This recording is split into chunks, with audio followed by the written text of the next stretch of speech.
Boa noite, estamos na aula de número 61 da nossa série Bereshit, Gênesis. Vamos continuar. E se você está aqui e ainda curte o vídeo, se inscreve no canal, ativa o sininho, compartilha. Isso, vamos lá. Então, aula passada explicou, a gente começou a Parashá nova, Vayetze, e saiu. E a gente viu só o primeiro versículo, né? Só não, porque a gente viu um monte de coisa sobre o primeiro versículo, já contextualiza um monte de coisa. A gente viu umas 10 explicações, né? Então a gente viu, Vayetze Yaakov mi Beersheva, Vaele Harana. E saiu Yaakov de Beersheva e foi para Haran. Harana significa, porque Harana significa Leharan, né? Em direção a Haran. Tá? Achou? Fala aqui, 95. Página 94. Isso. Lehará, tá? A gente viu várias alusões, várias explicações do que quer dizer que ele saiu de Beersheva, que ele foi para Haran. Mas o que a gente vai entender, o principal aqui, dentre tudo, é que agora Yaakov está saindo para Galut, que a gente chama em hebraico Galut, que seria para o exílio, para a diáspora. Ou seja, para a situação de Israel, que ele está para formar, está para ser formado como Israel, fora da terra de Israel, fora da herança que Deus prometeu para Israel. Isso é interessante. Calma aí, Deus, você não prometeu para que Israel, os seus descendentes, para Abraham, para Isaac, que os descendentes dele vão herdar a terra de Israel? E eu, que sou aquele patriarca, que agora eu virei o patriarca, que eu vou formar Israel, você está me mandando para fora? É estranho. Que a gente vai ver que a Israel vai ser formado justamente fora da terra de Israel. Interessante. No exílio, o Israel é formado. Certo? Não só agora, a gente vai ver também.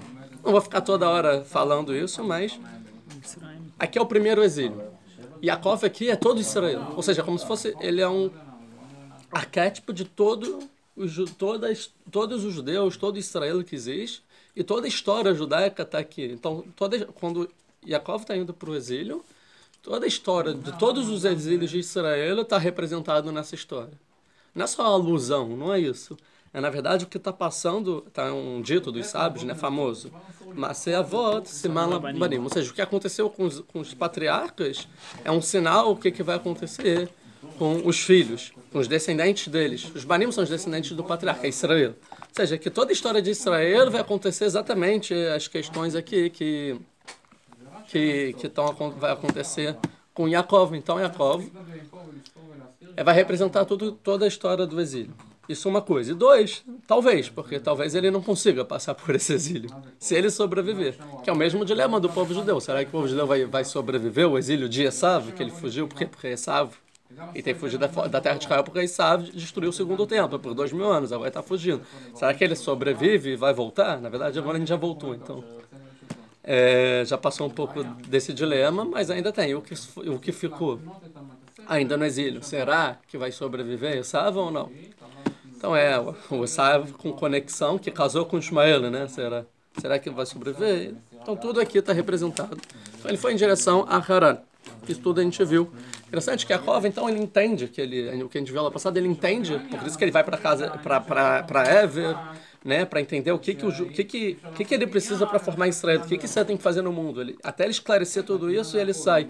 Interessante, então, que Yaakov, ele entende que ele está indo para o exílio. Ele entende que ele está indo para um lugar que não é o habitat natural, vamos dizer assim, dele, ou dos descendentes dele. Ele está indo para um lugar hostil, que não é a casa, não é o que Deus, não é onde ele deveria estar, fora da natureza, como se fosse de identidade dele. Tá? Isso é muito importante. E o fato de saber isso é bom. Por quê? Porque a primeira coisa de alguém é saber pelo menos que está no exílio. Porque quem acha que não está no exílio, nunca vai sair do exílio. Igual aquele negócio de fumar. Pelo menos saiba que está errado, que você é viciado.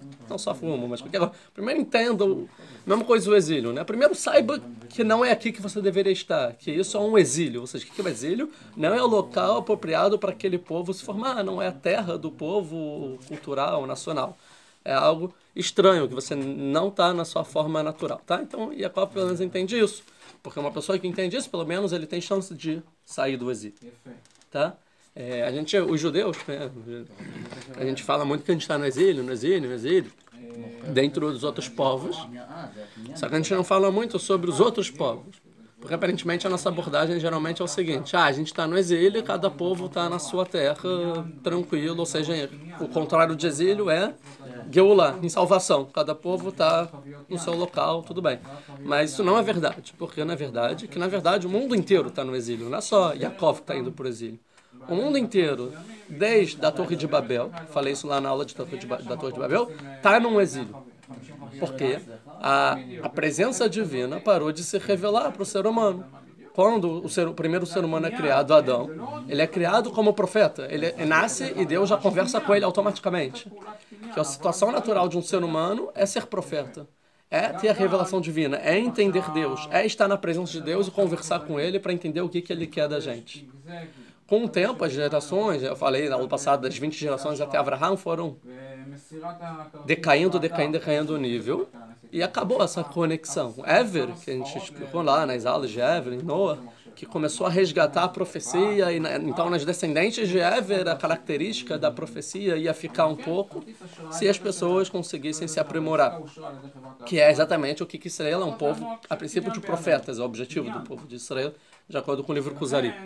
Então, o povo inteiro está no exílio, porque o principal exílio não é estar na terra, e sim o principal do exílio é estar do exílio em relação a Deus. O ser humano está no exílio em relação a Deus, já que Deus está oculto no mundo, é um exílio. Os judeus, a gente fala que tem que voltar para Geulah, para a salvação, para a terra de Israel, porque lá vai construir o Beit HaMikdash, e aí vai ter a presença divina entre a humanidade. Ou seja, o mundo inteiro está no exílio. Não tá legal, não tá bom o mundo, né? Tipo, não é que tá muito bom, todo mundo tem paz, alegria, só felicidade, não tem maldade. Óbvio que não, o mundo... Não estou dizendo que é todo mal, na verdade existe muito mais bondade no mundo do que maldade, mas não está numa situação, os seres humanos não estão se comportando de uma forma como poderia estar bem melhor em questão social e intelectual, racional e por aí vai. Então, o povo de Israel é aquele, o Yaakov vai para o exílio para ele sair do exílio. Mas a ideia dele sair do exílio não é só para ele sair do exílio e Israel sair do exílio, é para que quando a Israel saia do exílio, o mundo inteiro saia do exílio. Esse é o objetivo, né? Que a ideia de que ele escolheu Abraham, a gente viu, é aquele laço de união entre todos os povos, que através dele todos os povos serão abençoados na terra, que é exatamente essa. Porque se você pegar para um não-judeu, qual é a mensagem de Israel, do povo judeu, do povo de Israel para o mundo? É claro, é que o povo de Israel saiu do Egito. Essa é a mensagem clara, ou seja, um povo saiu do Egito, um oprimido saiu do opressor. Ou seja, se um povo ele conseguiu sair do seu estado de escravidão, né, de sofrimento, de opressão, e conseguiu ter sua como se fosse, autonomia e sua soberania e seu local, porque os outros povos também não conseguem. E essa é a mensagem de Am Israel para todo mundo. Tipo assim, se tá ruim, pode ter esperança, porque sim dá para sair dessa situação. Dá para sair da situação de opressão, isso é Geulah. Né? Mas o mundo inteiro tem que sair. A gente tem que entender como que o mundo todo consegue sair desse estado de exílio, né? E por que Israel é importante para conseguir, porque precisa de Israel para que o mundo inteiro saia do exílio. Já adiantando, é porque não há falta de fraternidade entre os povos. Que a situação entre povos é de guerra, falta fraternidade, né? Falta união entre os povos. Muitas vezes, hoje em dia, a gente vê que os povos vão fazendo coalizões e tal. Então voltou a fraternidade. Não muito, porque na verdade a união é baseada em interesses em comum. Né? Tem interesse comum, então vamos junto para ter força política, soberana, mas não tem a fraternidade, né? E isso é um valor que tem que ser resgatado e é o que talvez a Torá vai querer contar a partir daqui. Como esse valor de fraternidade vai vir. E não é à toa que a Torá ela sempre foca no assunto da fraternidade, que o principal da fraternidade começa entre irmãos. E o principal da fraternidade entre irmãos é entre irmãos gêmeos. Tipo, se irmãos gêmeos não tem fraternidade, o que é esperança para o mundo? Então não é à toa que os problemas da Torá, pelo menos em Bereshit, em Gênesis, é a briga dos irmãos. Certo? Então Yaakov está indo para o exílio. Depois dessa introdução, que não estava muito programado, a gente começa. Eu tento ir rápido, mas não consigo. Vocês veem. Vamos lá, segundo versículo, saindo do primeiro versículo. vai ficar bamakom, vai ele שם, כי באה השמש. ויקח מאבני המקום, וישם מראשותיו, וישכם במקום ההוא. Português, vai ficar, a princípio, e se encontrou bamakom, no local, ele se encontrou no local. Que local? Não diz muito, certo? Então ele se encontrou no local. O que quer dizer se encontrar? Ele chegou no lugar, vai ele, como é? E foi, o que é esse encontro? Tá? Vai ele e dormiu lá. Por que ele dormiu? Que vai a Shemesh, que veio o sol. Esse que veio o sol significa, na verdade, que se pôs o sol. Tá? Porque isso é importante. Vai cá me venha Macom. E ele pegou as pedras do lugar. Vai assim a e botou debaixo da sua cabeça. A princípio para dormir. Mas ele não tinha um travesseiro, talvez? A gente viu lá passada que tem um Midrash que ele saiu ou sem nada, ou que o Elifaz, o filho de Esav, roubou tudo dele. Então talvez ele era pobre e botou... O que eu vou dormir? Com uma pedra na cabeça. Vai Ashkav Bamakom aí. E ele deitou naquele... Bamakom Aú. Ele deitou naquele local. A palavra Makom tem 3 vezes aqui. Bamakom... Vai cá me venei Amakom, Mirachá vai Ashkem Bamakom. 3 vezes local, ou seja, a palavra aqui que mais destaca é Makom, local. O que tem esse local? Então a gente tem que entender pelo primeiro o significado de 2 palavras. A primeira, o que é vai figar, ou seja, se encontrou, né, a princípio. E o que significa? Makom. Certo? Vamos começar pelo fácil, pelo Rashi. Vai ficar Makom. Primeiro ele vai falar sobre o Makom. O Passuca ele não disse qual o Makom, qual lugar. Certo? E tem um conceito na Torá, pelo menos do Rashi, que é o seguinte: a Torá ela não vem trazer um dado para ocultar esse dado. Se ele vem trazer o dado, é para revelar o dado. Então, se a Torá falou, ele se encontrou no local, não é para dizer, não vou dizer qual é o local não e você não vai saber. Se ele falou local, é porque isso já é uma referência que você já consegue entender qual é o local. Na verdade, a palavra local já vem dizer. Por quê? Por quê? Que é o local que já foi lembrado em outro lugar, que é o Har HaMoriah, que é a montanha da Moriah, onde Yaakov, quando Avraham e o filho, né, fizeram a Kedat Yitzhak, o sacrifício entre aspas de Yitzhak, foi Bamakom. Né, que eles viram Makom Merachok, lembra? Eles viram? Então, já foi dito lá. Vayare Makom Merachok. Então, o Rashi ele vem dizer, o que é o lugar? É o lugar onde teve o sacrifício. Não teve sacrifício, mas de Avraham com Yitzhak, sim, e o local que no futuro será construído o altar, né, o Beit HaMikdash. Então, é um lugar muito importante. Agora ele vai falar, o que é vai ficar? O que é que ele se encontrou? É igual que mova é Vefagá Berichó, ou seja, que ele estacionou em Yerichó. Ou seja, ele chegou lá, vai ficar Badabeshet. Tá. Veraboteino, Pirshu, Lashon Tefilá. Que move Altif Gabi. Vemdushet Kent Filat Arvit. Ou seja, vai trazer 2 explicações. Uma que ele chegou no lugar, ele se encontrou com o local. Essa ideia vai ficar, ele se encontrou com o lugar, se esbarrou no lugar. E a segunda é que quer dizer, o que é encontro? O que significa que ele se encontrou? O que é se encontrar com... Ele vai falar quem se encontrar.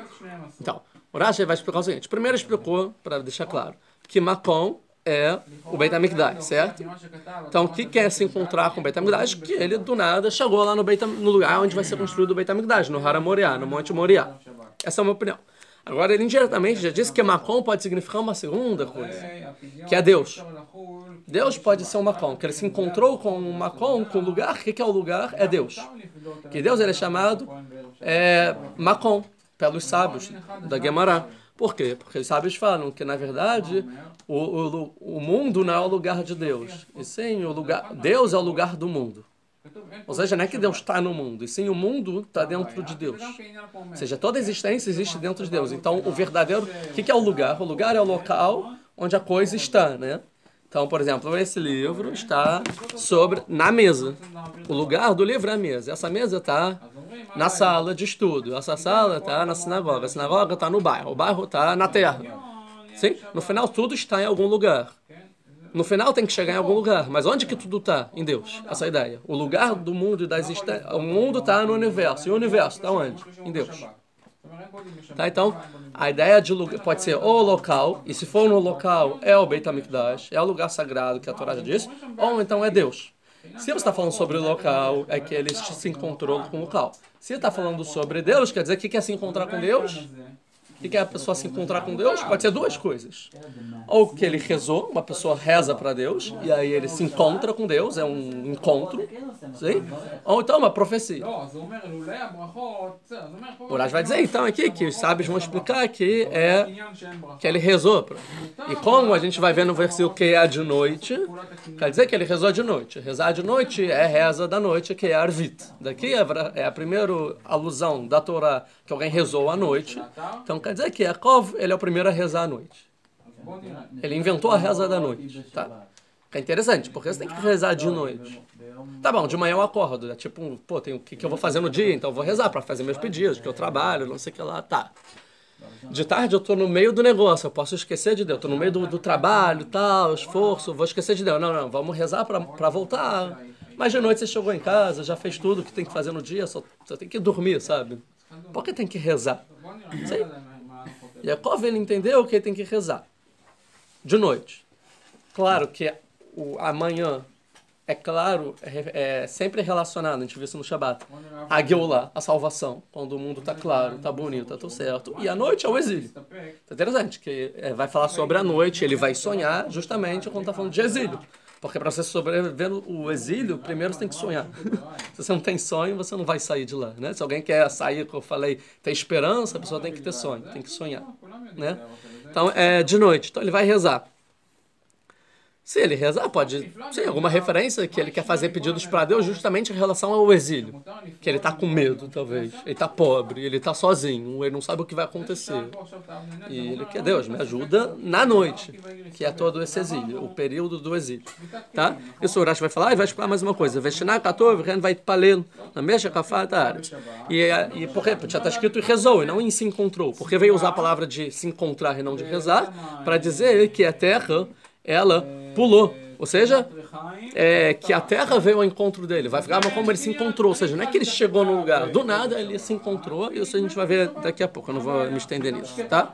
Mesma coisa, a continuação do Urash, que ba Shemesh, porque que foi o sol, que foi o sol, não está escrito vai avó Shemesh, que se foi o sol, seja anoiteceu, está escrito que chegou o sol, mas o chegar ao sol a gente sabe que é uma expressão da Torá de anoitecer, mas a princípio literalmente deveria ser, e se foi o sol, assim fala também na Gemara, em Brachot, no início, que ba Shemesh, mas shishaka lo hama pitom, mesma coisa, da mesma forma que ele se encontrou com o lugar do nada, o sol ele se pôs do nada, de repente, ou seja, estava na manhã e do nada ficou de noite, pelo Urash, Shelob ou Natan, não no momento, ou seja, a vida do Yaakov do nada deu uma reviravolta, do nada escureceu. A gente pode explicar literalmente que ba Shemesh, que veio o sol, que é esse sol que veio?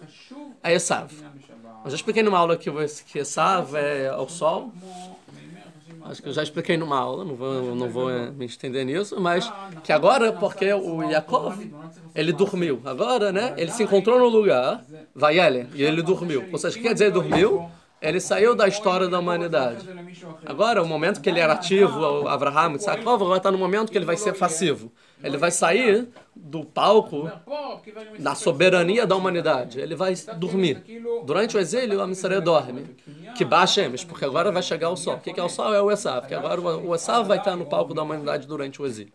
Enquanto o exílio para Yaakov é tipo como se fosse Geulah para Esav. Embora não seja uma Geulah de verdade. Como a profecia do pai, que quando um desce, o outro sobe. Quando um sobe, o outro desce. Que Bashemesh vai carme a como ele pegou as pedras, porque ele pegou as pedras, que ele estava pobre, não tinha o que botar. Vai ser botou sobre a cabeça, vai escavar uma como ele dormiu lá. Tá? Já falamos isso. Então é interessante. O que quer dizer então?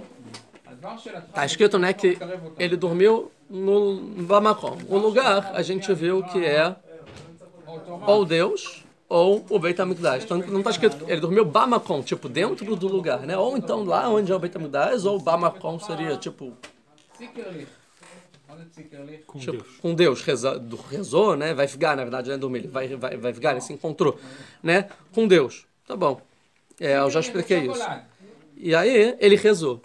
Qual é a reza de noite? O que se reza à noite? O que está escrito na Torá que você tem que rezar à noite, literalmente? Shema Israel. Quando você reza o Shema Israel de noite, literalmente no passuca, antes de se deitar, né? Quando vai se deitar e quando vai se levantar. Interessante, primeiro deita, dorme e depois levanta. Porque Israel assim, primeiro é o exílio e depois ele vai se levantar de manhã. Então, e tá escrito, então, ele rezou e vai Helena, e dormiu. Então, se ele dormiu, vai escavo, depois escrito, ele deitou naquele lugar. Se ele deitou, verrav comer, e quando se deitar. Então, antes, o que é reza, a princípio? Além da Amidá, daqui se aprende que faz o Shema é a Amidá na Arvit, que ele vai ficar, vai escavo, né? Ele se encontrou, rezou a Arvit, e vai escavo e fez o Shema Israel. Ou seja, ele fez o Shema Israel antes de dormir. E a pergunta aqui, então, que volta é por que fazer o Shema Israel antes de dormir? Por que fazer o Shema Israel indo para Galut, para o exílio? Porque o Shema Israel, o que significa o Shema Israel? Que Deus ele é único. Que você acredita em Deus. De acordo com Maimonides, a mitzvah, acreditar que Deus é um, como está escrito, Hashem Elokeinu, Hashem Echad. Que Deus é único. Então você acredita que Deus é único. Então é isso que ele está falando. Eu estou indo para o exílio. Eu não sei o que vai acontecer comigo. Eu não sei quais são as culturas. Eu não sei o que vai acontecer com a minha vida. Mas eu estou declarando que você é único. Tipo, eu quero continuar com você. Me protege. Esse é o apelo do Yaakov, certo? Mas a pergunta é a seguinte, porque todo momento que o povo de Israel está em Israel, em momento de Geulah, de salvação, bem, e a presença divina está com o povo judeu e tal, como estava com Yitzhak, como estava com Avraham, esteve com Avraham, né? A gente sente de forma revelada que Deus é único. Sim, é claro, Deus é único. Tem o Beit HaMikdash construído, imagina na época de Davi, de Salomão, Deus é único. Agora, no exílio, será que Deus é único? Tô falando no sentido na prática, assim, Deus é único, tipo, cadê Deus, sabe? Tipo, cadê Deus no holocausto? Cadê a unicidade de Deus? Cadê que Deus estava lá presente, sabe? Isso é uma pergunta muito difícil, certo? Então, tá bom, hoje a gente já está muito acostumado com o exílio, já vieram vários sábios e a gente já entende que mesmo no exílio, até historicamente, ainda que a gente voltou para Israel, Deus sempre esteve com a gente, salvou, e o holocausto não conseguiram acabar com os judeus, e nem inquisições, nem pogrom, nem nada, certo? Tá bom, mas aqui a Yaakov pela primeira vez está saindo de Israel, e Deus falou, olha, quando ele se revela para Avraham, vai para a terra, que lá eu vou ser seu Deus, né? Lá você tem futuro, agora eu estou saindo. Então, estou saindo da história. Então, será que você já não é meu Deus agora particular? Eu não mereço mais ser a continuidade, as brachot do meu pai, do meu avô, como foi? Será que agora que eu dei para o exílio, eu estou saindo da história e estou sendo abandonado por Deus, assim como qualquer um outro? Então, cadê o lugar de falar, Shema Israel? Não, aqui também você é meu Deus. Né? Aqui também você existe, você também está comigo. Isso é uma pergunta. Por exemplo, na teologia cristã, por exemplo, eles falam o seguinte, deixa eu só pegar aqui, calma, isso. Eles falam o seguinte, enquanto Israel estava na sua terra e tinha o templo e eles podiam fazer korbanot, ou seja, sacrifícios de expiação pelos seus pecados, Deus estava com eles. Mas depois que o templo foi destruído, eles não podem mais fazer sacrifícios de expiação. Ou seja, se eles pecarem, não tem como eles serem expiados pelo pecado. E todo ser humano peca. E ainda mais que pelos cristãos, todo ser humano já nasce em pecado do primeiro ser humano, né? Como se fosse ele já é fruto do pecado por essência. Para o cristianismo não é o que o cristianismo diz. Então o ser humano ele já vem no pecado. E só os sacrifícios de expiação podem corrigir isso, expiar. Mas não tem templo, não tem altar, como ele pode ser expiado? Então é impossível o ser humano no exílio ser expiado. Logo Deus abandonou os judeus. Porque eles vão estar no pecado para sempre. Porque não tem nada além da expiação que pode expiar eles. Isso que o cristianismo vai dizer. Então eles criaram uma teologia toda para dar uma alternativa. Né? Não, mas por acaso Deus virou um ser humano, não sei o que lá, e agora se você acreditar, você tem automaticamente a salvação. Ou seja, criaram, né, já que não tem expiação, esse é o caminho da fé. Acredita que ele existe. E acabou. Tá? Então tem uma pergunta aqui, tipo, então, o que o judaísmo tem que dizer sobre isso? Tem lugar de expiação ou não dá para se expiar? Porque o ser humano vai pecar, os judeus vão pecar. Não é que eles não nasceram com pecado, mas ao momento todo mundo peca. A gente pecava, trazia um sacrifício e era expiado. Agora não tem altar de expiação, certo? Então, será que tem... E se eu não estou espiado, Deus não está próximo de mim? Eu não tenho... Da santidade não tenho, né? Porque tem um pecado comigo. Deus, em algum estágio, está mais longe de mim. Então, como os judeus estão perto dos judeus, se estão no exílio? Isso é uma pergunta que, sim, realmente é uma boa pergunta. Embora a resposta, tipo, que não tem nada a ver, mas a pergunta é válida. E Yaakov, talvez, pode pensar exatamente isso. O que explica pra gente? O que explica toda essa lógica e tal é a primeira Mishnah da Gemara. Tá? Interessante que a Gemara, né, babilônica, o Talmud, que é Brachot. Mimatai, Porque a primeira, quando a Gemara foi escrita, quando a Torá oral foi escrita, a primeira Mishnah, na verdade, né? Primeiro, não é Gemara, a primeira Mishnah, quando a Mishnah foi escrita no século II, ou seja, na época do exílio. Começou o exílio, que ia demorar anos. Né? No exílio, se fez a necessidade de escrever a Mishnah, a Torá oral. Já que a gente não está em salvação, a gente vai ser expulso, a gente vai ser exilado, pisado, torturado. A gente vai ser obrigado a escrever. E por onde a gente começa a escrever toda a Torá oral? O que a gente escolhe? Então eles escolheram o seguinte: quando que se faz Arvit, o Shema Israel de noite? É óbvio. Eles querem dizer o seguinte: a gente vai para o exílio. Quando que se como você pode dizer que Deus é único? Ou seja, você está próximo de Deus na noite, ou seja, no exílio. Essa é a pergunta começa a Mishnah assim. Como a gente entende que no exílio você faz Shema Israel? Ou seja, ele quer dizer Shema Israel que ainda a Israel tem uma missão e Deus está com a gente, Deus ainda é único, ainda Deus é Eloquim, nós chamamos errado, ainda é nosso Deus. Deus está com a gente. Como que a gente pode, já que a gente está no exílio e não tem mais o templo, e não tem mais a presença divina, e não tem mais a expiação? O que a Gemara responde? Então, a pergunta é como você faz Kriyat Shema de noite? Qual é o momento de fazer Kriyat Shema de noite? Acho que explica a Gemara. É no momento que os Kohanim, os sacerdotes, eles entravam para comer a sua truma. O que é a truma? Era a porção do sacerdote, de 40, 50 ou 60 centavos da colheita, se dava para o sacerdote. O que é de interessante? Quando você separava isso, a mitzvah da Torá, de trumot, né? Você separava para o sacerdote essa porção, ela se consagrava para o templo. Ou seja, ela tinha um estado de comidas sagradas, que você não podia fazer um uso profano, ou seja, rolo, cotidiano, para essa comida. Ela era obrigada a ser comida com pureza. O que é pureza? A pessoa tinha que ter ido no mikve, se banhar em águas do rio, tal, mikve, né? E tá puro. E só depois de puro, ele podia comer só em pureza, tá bom? Então, exatamente isso. Ou seja, quando que pode fazer no exílio? Quando os Kohanim, os sacerdotes, eles vão comer a trumá deles. Mas calma aí. O que quer dizer isso? Que é no momento que eles se purificam, né, que eles se purificam, porque o Kohen, qual a situação? O sacerdote, tá?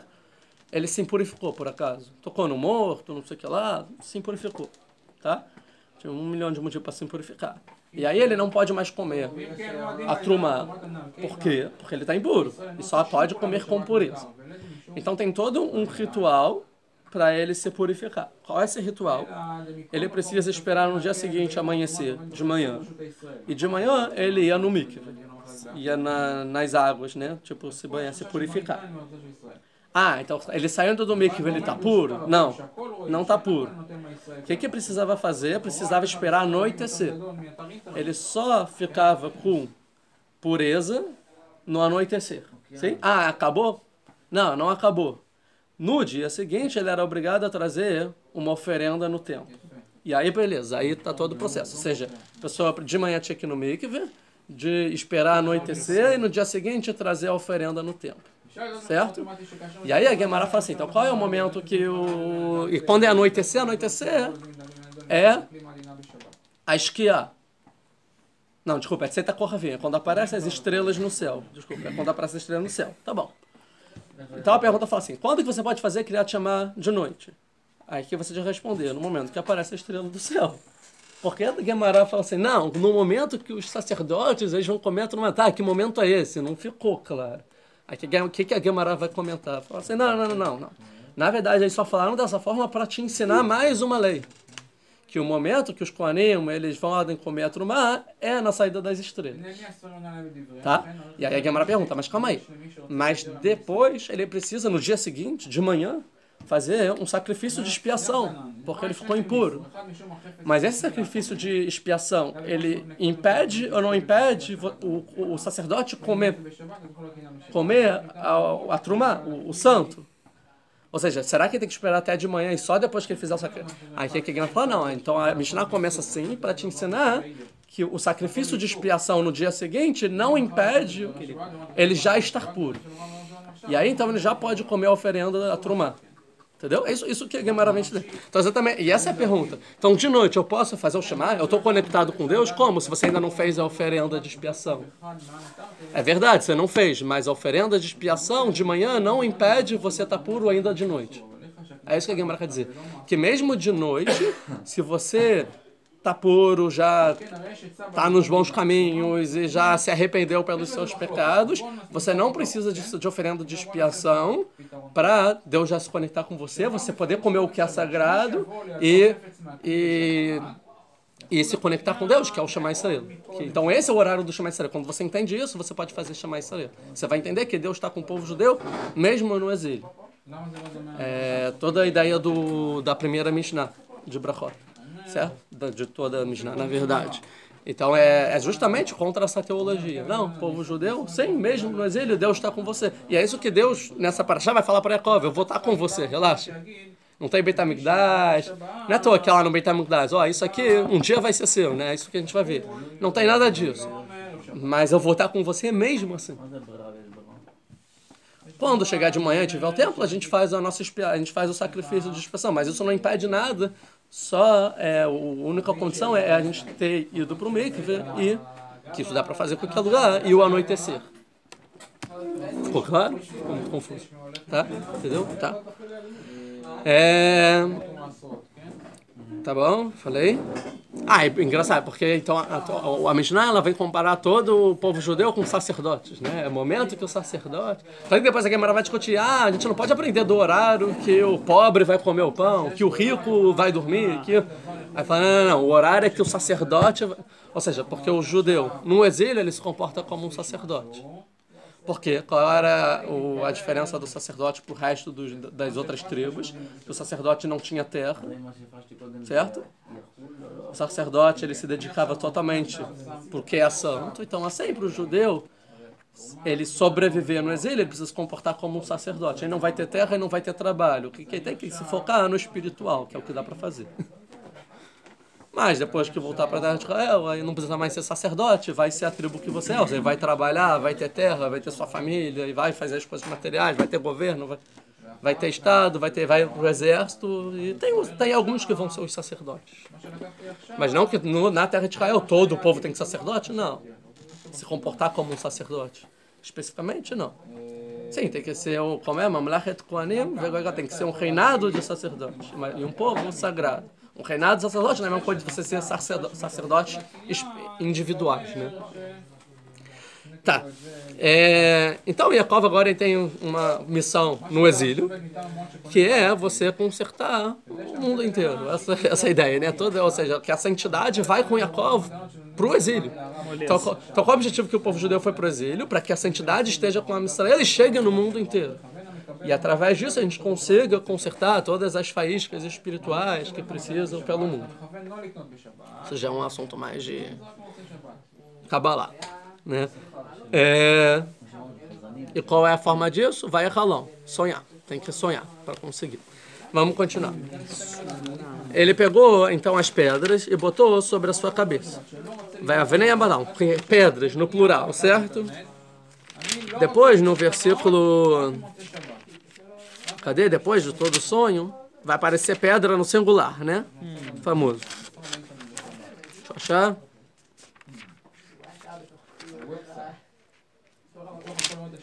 Quem achar? 18, isso. Vai Kachita Even, ele pegou a pedra. Asher Sam Rashotav, que ele botou debaixo da cabeça dele. A pedra, não eram pedras, é pedra, o Rashi vai trazer, não, que eram as pedras, estavam debaixo, tinham 12 pedras debaixo da cabeça dele, assim falou o Midrash, e elas brigavam, quem vai estar debaixo da cabeça do Yaakov, e Deus falou, não, todas virem uma pedra só, e então a pedra, no final ele acordou, teve um milagre que virou uma pedra só. O que o Midrash quer dizer? 12 pedras. A princípio é isso, que como ele que vai trazer a santidade para o mundo, pode ter, e o problema do mundo é a falta de fraternidade, vai ter uma competição. Quem fica debaixo da cabeça? Sim? E isso vai acontecer com as 12 pedras. Quem são as 12 pedras? Os 12 filhos de Jacó.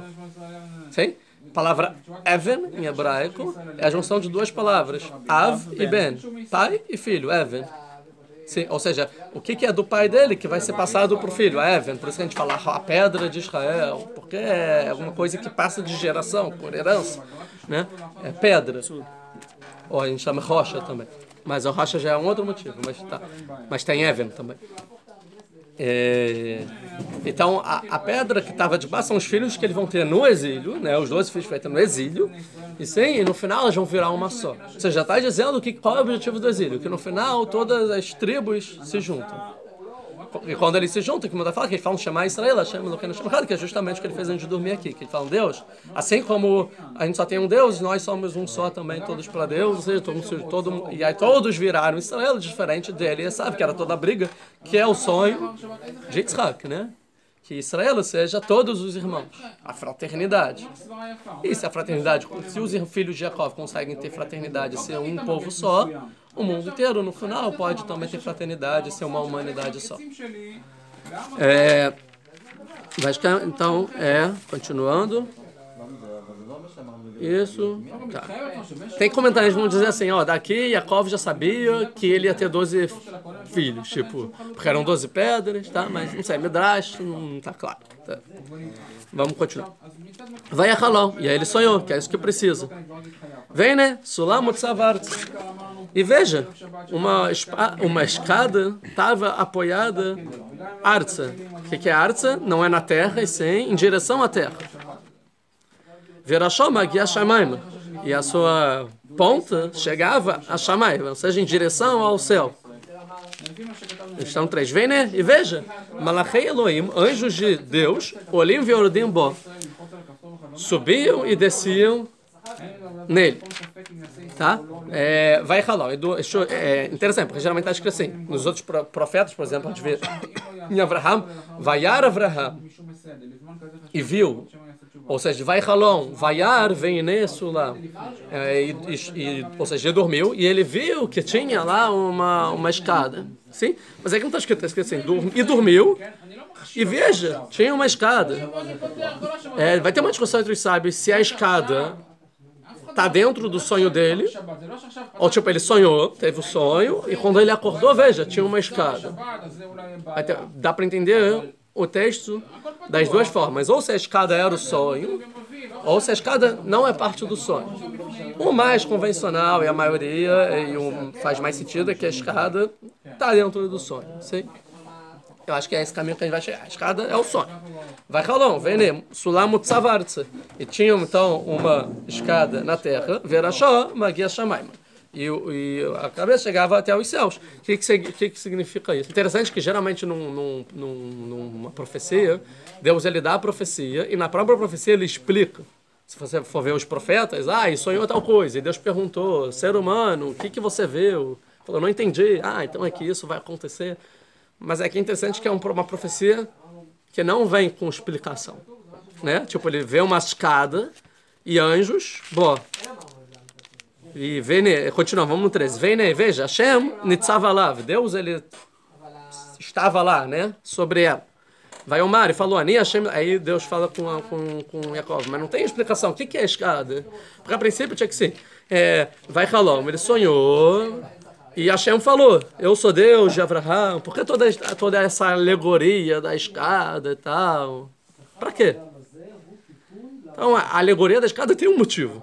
Só que não é dito o motivo. Isso tem que ficar na cabeça do Yaakov. Você que entenda o motivo da escada.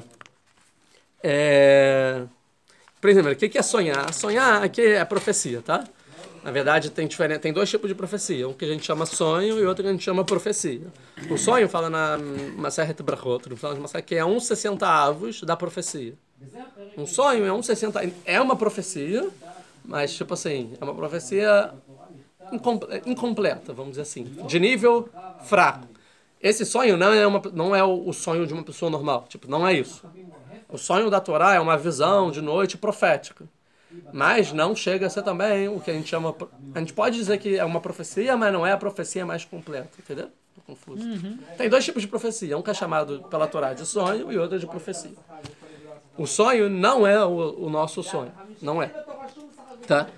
Ou seja, teve uma profecia. E aí, ó, é interessante, porque essa profecia é incompleta. Então, o Malbim, os comentaristas, vai explicar o seguinte, porque para um profeta ter uma profecia, ele precisa ter 4 preparações. É impossível alguém ter profecia sem estar preparado para isso. E exige 4 preparações para essa profecia.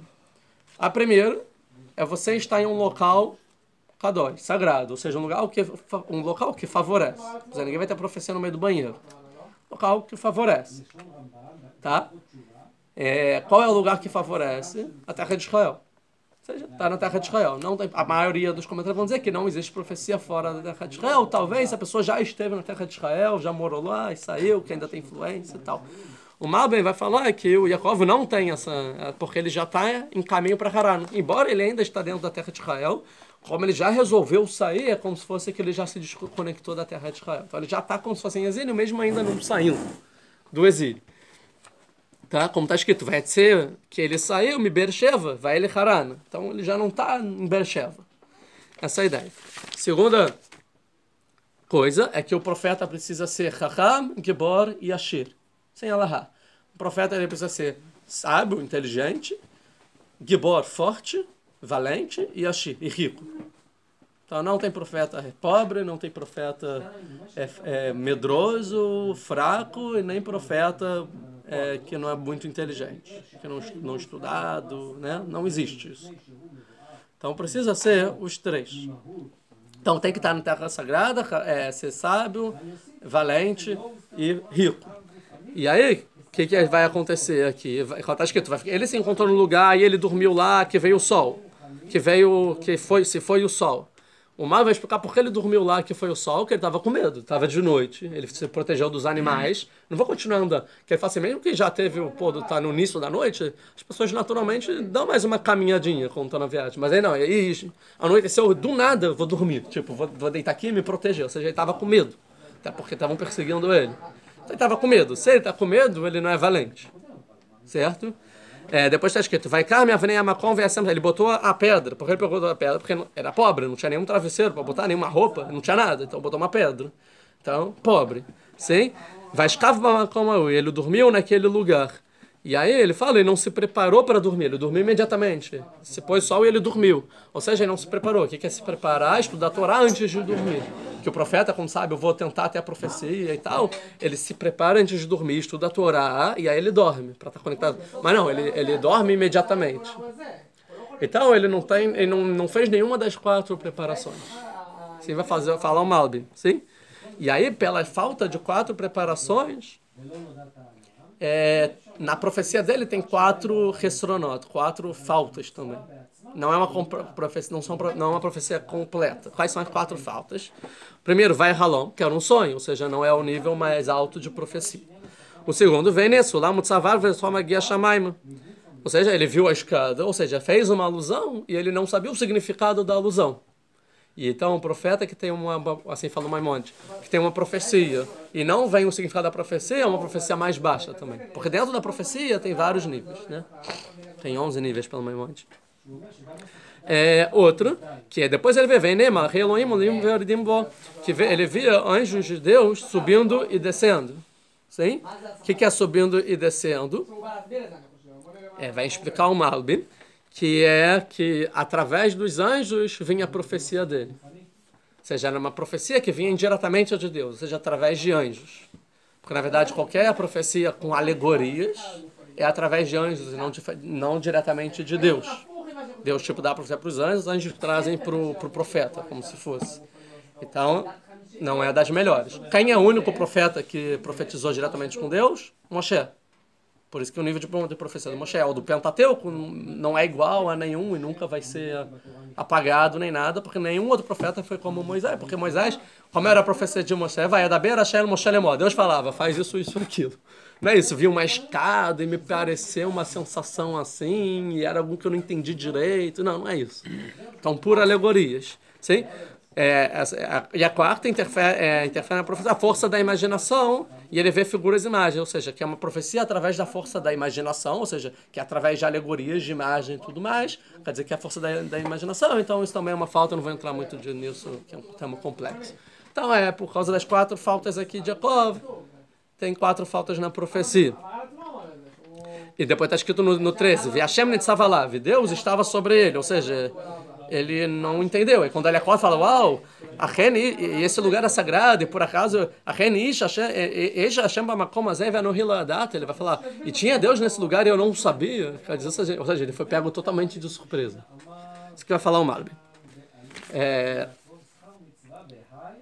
Tá, falando Malbi. Outra coisa. Não, vamos pular isso. Vamos pular essa parte. Vamos ver, então o que é essa profecia Qual é a profecia da escada? O que quer dizer essa? Que ele viu essa escada, no final, qual é a alusão? É uma coisa que ele vai ter que entender sozinho, né? Tipo, a princípio. Você vai ter que entender. Mas é meio fácil, porque o que é uma escada que liga o céu e a terra? É dizendo o seguinte, mesmo no exílio, dá para ligar o céu e a terra. Não são coisas de... A princípio, o céu... Eu falei isso na primeira aula dessa série, né? A princípio que Deus criou o céu e a terra. O que é o céu e a terra? A terra é a terra de Israel, o céu é o exílio. Eu falei isso, né? A princípio é a terra, que Deus ele está presente na terra, é na terra de Israel. E no céu, que são só as virtudes, espiritualidade, é no exílio. É a forma de conhecer Deus através do exílio. E, a princípio, todos os povos entendem que não dá para conectar as duas coisas. Vide, por exemplo, o cristianismo, exatamente. Ou até o islamismo. Deus tem uma ideia e tal, Deus é grande, tá, mas... Isso que eu tenho que me esforçar através de mitzvot, de atos materiais e consertar o mundo através do meu livre-arbítrio, isso não tem muito nas religiões. Geralmente, não, coisa de ser... misticismo, metafísica, não, é a luz, né? Eu senti Deus através de horóscopo. Calma, e aqui no dia a dia? Os outros povos não têm percepção que Deus pode estar aqui. Isso que, para quem diz que a escada não era parte do sonho, ou seja, foi fora do sonho, na verdade, você pode explicar isso, que na verdade, quando ele acordou, ele sonhou, e depois que ele sonhou, ele entendeu o que aconteceu. O que ele entendeu? Ele vem, né? Veja, é uma surpresa. Solar Motzavatz, existe uma escada ligando o céu e a terra, sim. Mesmo no exílio, isso existe. O sonho me fez entender que existe. Ou seja, não necessariamente eu vou estar conectado com Deus, dá para unir. Sim? Magia Shamaima, Vene Malchei Elohim Olim Verdoim Boi. Sim, os anjos eles sobem e descem por essa escada. O que é o Bo? Que os anjos de Deus, Olim Verdoim, sim, sobem e descem. Bo. O que é Bo? Nela? A escada é no feminino, né? Nele, né? Nele, né? Nele quem? Na verdade, fala, ele vê o...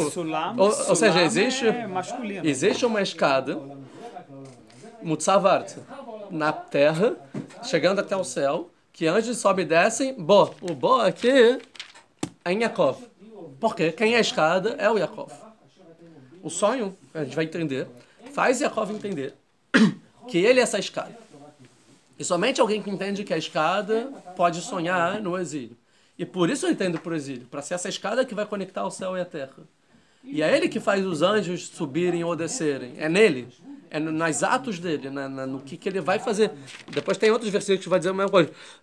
Vem, né? Hashem Nitzav Alav. E veja, Deus se encontrava Alav. Alav aonde? Na escada? Não. Alav é sobre ele. Deus se encontrava sobre Yaakov, não na escada. Vai Omer, Ani Hashem Elohim. E ele vai falar, vai estar todas as aftachot, todas as promessas. Aqui, depois no 15, vem Anochi Imar, eu vou estar com você. Aqui até Urash, acho que fala Imar, não é Urash, mas fala Imar significa sobre você. Depois eu vou ver onde é, a gente vai chegar nisso. Mateus, eu vou te proteger onde você for. Por que onde você for? Porque eu tô com você. Não, eu tô em você. Vestivotich, eu vou te trazer, Tadamar, Rezevecha, Adashana, vai Yaakov. Aí Yaakov vai acordar no 15, no 16, desculpa. Vai Yaakov, Mishnatov, vai Omer. Achen Yesh Hashem Bamakom Azeh. Tem Deus aqui, Vianorim Loadati. E eu não sabia, ou seja, aqui, onde eu estou, presente. Manorama como Azé, que eu tenho esse lugar, Renuzé, que em Beit Elohim, em vez de Shara Shammai. Ele entende que ele é a casa de Elohim, ele é o Shara Shammai. É o que a gente vai ver. A ideia toda do sonho é mostrar que nele tá o que existe de Deus a princípio no exílio, tá em Yaakov. Tá? Agora, a gente vai elaborar melhor essa ideia, mas quando vai ver parte do sonho, né? Mas a gente pode ver, por exemplo, não, depois a gente vê isso. Vamos ver. O que é sobre a escada em si? Se a escada está dentro do sonho, tá? O sonho é a escada. Muitos comentaristas disseram várias explicações. Então vamos em algumas delas, tá? A primeira explicação é do Rashi e dos sábios da Gemara, do Hazal, Midrash, na verdade. O que eles falam? Eles falam o que é os anjos, por aí atrás? O que é o anjo que subia e descia? Vai escava macoma, cadê? Olim veodim, olim techilá. Primeiro está escrito subiam, e depois está escrito desciam. Deveria estar escrito que os anjos desciam, e depois subiam, certo? Não, mas está escrito, primeiro eles subiam, e depois desciam. Mais uma ideia, entre parênteses, que na verdade está a referência em relação a Yaakov, não em relação ao céu. Não é que eles desceram para ver Yaakov e depois subiram de volta. Eles subiram e depois desciam. Ou seja, que os anjos estão com Yaakov, certo? E o Urashi vai nesse caminho, mas ele quer dizer outra coisa. Eles subiam e depois desciam. Por quê?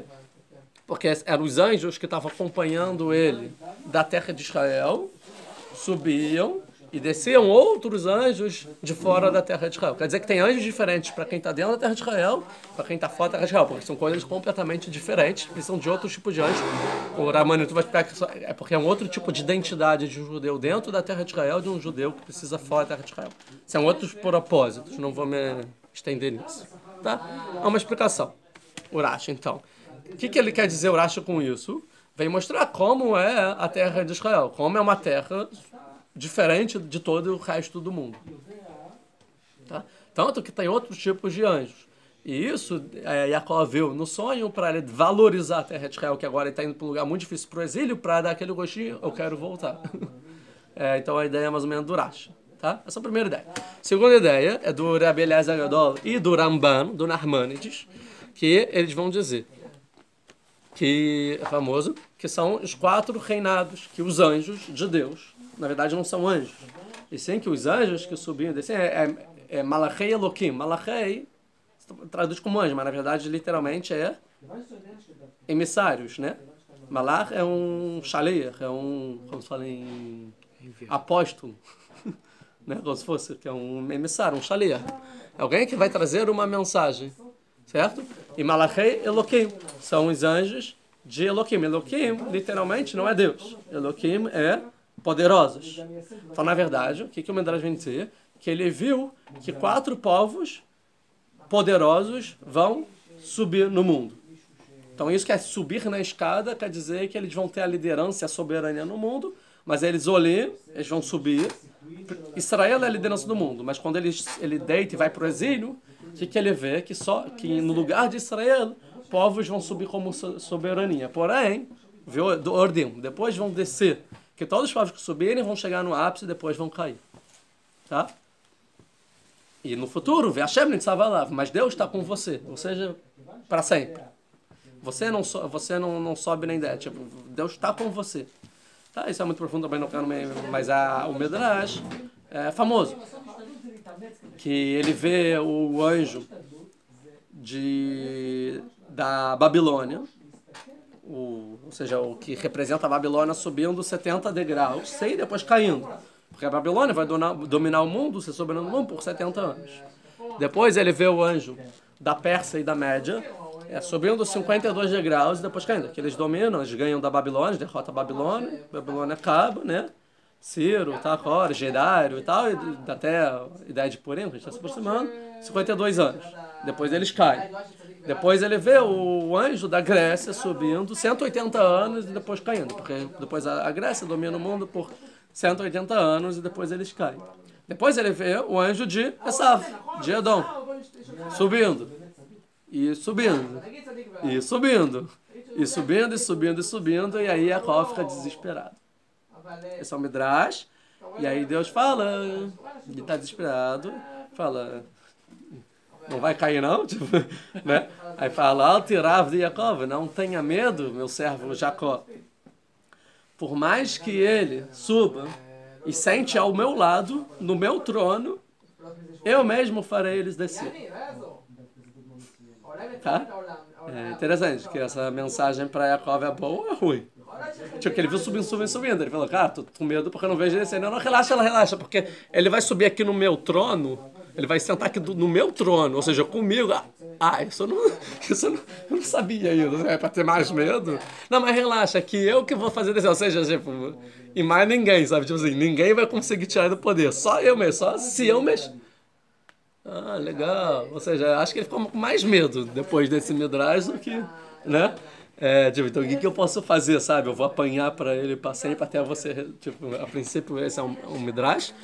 Então, a ideia do Ramban e do Rabi Eliezer Agadol, que são os 4 reinados, que é a escada subindo e descendo, que são os anjos poderosos subindo e descendo, e no final a mensagem é que Deus vai falar, Ve'ani Hashem nitzav alav, mas eu estarei com você. Mesmo durante todo esse exílio, eu vou te proteger. Eu vou estar com você. Sim? E o Ramban, ele através disso, é a mesma coisa do Brit Ben Abetarim, o pacto entre as partes cortadas com Abraham. Ele vê também 4 animais e tal, aí vem um fogo, aí depois fala, eu vou estar com você, é igualzinho. Se você pegar as medalhas, é igualzinho o que aconteceu com Abraham. Ele falou, vai ser difícil, mas eu vou estar com você. Tá? A ideia. O Ibn Ezra, a terceira opinião, ele vai dizer que eu não li na íntegra o Ibn Ezra, eu só peguei a ideia, que vai dizer que representa a alma da pessoa e os anjos são os pensamentos intelectuais que sobem através da alma e a pessoa consegue entender mais sobre o mundo. Tá? Não vou me afundar nisso. Gostou? A quarta opinião é também do Ramban, que ele dá algumas opiniões, o Narmanides também. E ele fala o seguinte, que tudo que é feito no mundo é mais cabalístico, é através de um anjo. Então tudo que existe no mundo, ele fala, anjo, vai lá e faz. Né? Menos os tzadikim, os justos, que Deus mesmo, ele supervisiona particularmente os sábios, as pessoas que têm boas ações e tal. Então, tudo é feito por anjos. Mesma coisa, que parece um pouco que o Kurash fala de Israel. Que em Israel, o povo judeu dentro de Israel, o próprio Deus está com um olho, né? O próprio Deus está, né, tá escrito que a terra que eu estou de olho nela do início do ano até o final. O Deus, mas fora da terra de Israel é através de um anjo. A gente vai ver que é um medo que agora é um anjo que está me ensinando, não é mais Deus. Então, ele fala assim, cara, então o que vai ser de mim? Porque agora Deus sempre esteve me protegendo essa vida inteira. Agora eu estou indo para o exílio, agora eu vou ficar na mão de um anjo. Acabou. Aqui Deus vai falar, não, eu estou com você. Ou seja, aqui quer dizer que mesmo Jacó no exílio, Deus estará com ele. Mesmo quando o povo judeu vai para o exílio, Deus continua com o povo judeu, e não através de um anjo. Uma coisa que Moshe pediu para Deus lá no Har Sinai, no Monte Sinai. E não só isso, que também a ideia pode ser provável para todo mundo, que é tzadik, Deus ele olha mais por essa pessoa do que uma pessoa, tudo é através dos anjos, mas quando a pessoa faz uma coisa de destaque, Deus fala, não, eu vou dar uma olhada individual. Mesmo que pela natureza isso deveria ter acontecido com ele, eu posso fazer um sobrenatural através das leis da natureza e mexer um pouco. E se a pessoa tem muito, muito mérito, talvez até sobrenaturalmente. Como ele fez para salvar o povo judeu do Egito. Tá? Isso o Ramban vai falar. Quinta ideia é do Ramban e do Ralbag, que é que existe uma causa primária no mundo. Quer dizer que, eu vou juntar essa com a sexta opinião, que eu não vou entrar nas diferenças, mas que também é do Ramban, do Maimônides, que vai falar que tudo no mundo tem uma cadeia, tipo uma escada, ou seja, que tem a matéria é governada pelos anjos, e os anjos é governado por Deus, e no final Deus é o motor de toda a existência. Ou seja, ele mostrar que no final, tipo assim, ele estava deitado na terra, tinha uma escada que ligava até os céus, nesses céus os anjos subindo e descendo, ou seja, tem vários níveis, mas no final Deus está sobre a escada, ele comanda tudo, ele falou, relaxa, eu comando tudo. Outra ideia. Outra ideia também, que esse eu vi só o Rav Abravanel comenta que tem quem pensa assim, eu não sei quem é, que fala que é o ciclo da vida, quer dizer que tem às vezes você está rico, às vezes está pobre, às vezes você olha, marrei Elohim, às vezes os poderosos sobem, às vezes eles descem, ou seja, a vida dá voltas, agora você está indo para o exílio, mas relaxa que a vida dá voltas. Uma outra ideia e a ideia do Rav Abravanel, ele fala tipo, que ele quis conectar com o que está acontecendo com Yaakov, porque todas essas ideias, tá, mas e na prática? Tipo, o que tem a ver? E ele vai explicar que Yaakov tá com medo de Esav, ele fugiu de Esav, ele tá pobre, ele tá sozinho, ele não sabe o que vai acontecer, ele tá indo pro exílio, não sei o que lá, não sei o que lá. E a ideia é que o Rav Abravanel fala assim, provavelmente Yaakov ele tá também se culpando. Ele tá tipo, será que... Por que isso tudo está acontecendo comigo? Será que é porque eu roubei a primogenitura do meu irmão e eu me fiz passar por ele e Deus, mesmo que eu segui minha mãe, Deus ficou chateado comigo que não deveria ter feito isso e por isso eu estou indo para o exílio, ou seja, eu estou saindo da história? Será que agora eu estou sendo descarregado da história? Tá bom que meu pai achou que eu ganhei depois, mas será que Deus concorda com isso? Talvez eu errei, talvez eu sou pecador. É igual quando os judeus acham, porque a gente foi para o exílio, porque a gente pecou muito e foi destruído o templo, eu sou o pecador, Deus não está mais comigo. É a mesma coisa que talvez está passando por Yaakov. Que Deus vem falar, não, olha, eu estou com você é a continuidade, eu vou estar com você com a sua descendência, e ele mostra nas brachot, no sonho a concretização das brachot que o pai dele deu para ele, ou seja, que é a descendência, que ele não precisa ter medo de Esav nem de Lavan, que Deus vai salvar ele, que Deus vai estar com ele em todos os mundos da vida, para a descendência dele, ele vai herdar a terra de Israel, vai frutificar e ter descendência. Estão todas as brachot do pai, Deus fala, você vai ter isso. Então é mais outra ideia. Já está mais ou menos, só para terminar a aula, eu vou dizer um último midrash, as sessões 10, vou dizer só mais um midrash para a gente conectar. Tem outro midrash muito parecido àquele dos 4 reinos que sobem e descem, mas o final é um pouco diferente, que fala assim, que Yaakov, ele viu o reino subindo, descendo, aí depois ele viu Esav subindo, ele ficou com medo. Aí, o que eu expliquei é que ele falou assim, não, relaxa, porque mesmo que ele suba, senta do meu lado, eu vou fazer ele cair. Esse outro midrash, ele fala um pouco diferente. O Yaakov fica com medo, aí ele fica assim, o que você está com medo? Ele fala, eu estou com medo, tipo, ele nunca mais vai descer não, tipo, aí o que Deus responde para Yaakov? Sobe você também. Por que você não sobe, então? Sobe lá e tira ele do lugar, tipo, vai lá. Um pouco diferente, não é tipo que mesmo que eu vou... Mas tipo assim, vai você também, então. Ou seja, quer dizer que se você não se mexer, ele nunca vai descer, depende de você. Mas eu te protejo. Eu te protejo, mas sobe você. Se você não fizer a sua parte, também não vou te ajudar a descer. Então tem esse outro midrash. E a ideia é clara, é que a escada ela sobe, ela conecta o céu, a terra e o céu. E nada acontece sem a ação do ser humano, né? No final, a presença divina está com Yaakov. Precisa ser... o que vai depender é das ações de Yaakov para ver se as coisas vão acontecer. Suba você também. Vocês vão para o exílio, tá bom. É você que vai construir um povo. Você que tem que se garantir. Você que tem que ser correto. Você que tem que voltar. Isso vai ser o mais difícil. Você que tem que voltar para a terra de Israel. Eu te protejo. Mas é você que volta.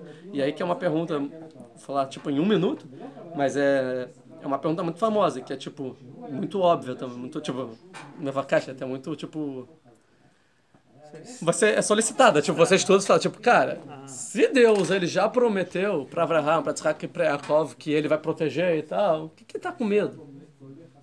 O que agora são os conflitos dele no Lavan, na casa de Labão? Ele sabe que Deus vai salvar, ele vai fazer... Por que tá com medo? E qual é a resposta? É que, na verdade, não são promessas. Na verdade. Quando Deus ele dá uma promessa, que é isso que ele vai falar, eu vou te proteger e tal, não quer dizer que vai acontecer. É que assim, no Beidin de Lemala, ou seja, no tribunal celestial, já foi decidido, já está decretado. tu vai ter isso. Mas sobe você também. Mas agora, quando que isso vai acontecer? Somente quando você subir. Somente quando você chegar lá e tirar essa ave. Aí o que já foi decretado para você vai acontecer. Mas se você nunca fizer nada, isso nunca vai acontecer. E esse é o medo. Na verdade, quando Deus ele faz para os patriarcas promessas, né? Tipo, isso com certeza vai acontecer. Isso vai acontecer se depender de vocês, que vai ser o medo que a qual vai ter depois do sonho. Falar, cara, e Deus, se você for meu Deus e tiver medo... Mas ele acabou de prometer, o que você tá com medo? Ele tem medo que o pecado vai atrapalhar. Esse Urash vai explicar. Eu tenho medo de eu pecar. E se eu peco, eu não sou mais aquele que merece as brahot. Porque Deus, quando ele fez... Ele fez essas... É para esse Yaakov. Agora, se eu pecar, eu não mereço mais nada disso. Não sei se isso é muito verdade ou mentira. Tipo, se está certo ou errado, a gente vai ver. Mas essa é a diferença. A diferença, por exemplo, Deus falou que o Mashiach vai chegar. Então, por que não chegou? Tá bom, porque a gente ainda não trouxe Mashiach. A gente não fez o que, como a Israel, o que deveria se fazer para Mashiach chegar. E Deus falou que todos, para Abraham, que seus descendentes vão sair do Egito. Eu vou tirar todos os seus descendentes do Egito. Mas pelo menos 80% dos descendentes de Abraham ficaram no Egito, não saíram. Ué, então Deus não fez a profecia? Sim, porque ele tirou. Ué, mas por que não tirou? Ele tinha que tirar todo mundo. Não, porque só saiu do Egito quem saiu do Egito. Quem botou o pé para sair, saiu. Quem não botou, ficou. Tipo, então, assim, Deus queria dar a Torá para o mundo inteiro. Só o povo que chegou para receber a Torá, recebeu. Quem não chegou, não recebeu. E assim a vida. Deus prometeu que ia tirar todos os judeus do exílio e trazer de novo para Israel. Quem veio para Israel, veio para Israel. Quem ficou no exílio, ficou no exílio. Não é que Deus vai tirar sobrenaturalmente para todos. Depende da pessoa. Isso que Deus fala. Sobe você também. E para terminar, só outra explicação, que às vezes, muito mais que promessas, é consolo.